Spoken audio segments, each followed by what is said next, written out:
আমাদের বাংলাদেশের অনেক অনেক অনেক সমস্যা। তার মধ্যে প্রধান সমস্যা হলো যে আমাদের লেখাপড়াটা একদম শেষ হয়ে গেছে। শিক্ষা ব্যবস্থা, শিক্ষা এটা আপনার একদম শেষ। ওটার মধ্যে কিছু অবশিষ্ট আছে আমার কাছে মনে হয় না। আপনি প্রাইমারি স্কুল থেকে শুরু করেন একেবারে ইউনিভার্সিটি, সব জায়গায় দেখবেন যে এত নিচে চলে গেছে, তার মান এটা ঠিক বলে বোঝানো যাবে না। ক্যাডেট কলেজের ছাত্র Saeed Abdullah, cadet college privileged শিক্ষা প্রতিষ্ঠানের একটা। এই দেশে খুব কম সংখ্যক ছাত্রই সেখানে যাওয়ার সুযোগ পায় এবং এটা সরকার অনেক অর্থ ব্যয় করে, most privileged. But what about the primary schools?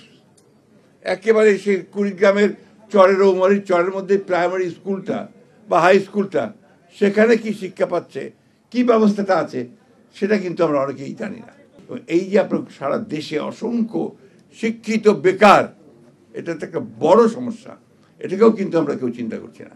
আজকে এই সরকার সংস্কার কমিশন অনেকগুলো গঠন করেছে, কিন্তু শিক্ষা সংস্কারের কোনো কমিশন হয়নি, যেটা সবচেয়ে আগে প্রয়োজন ছিল, যেটা আমি মনে করি যেটা সবচেয়ে আগে দরকার ছিল।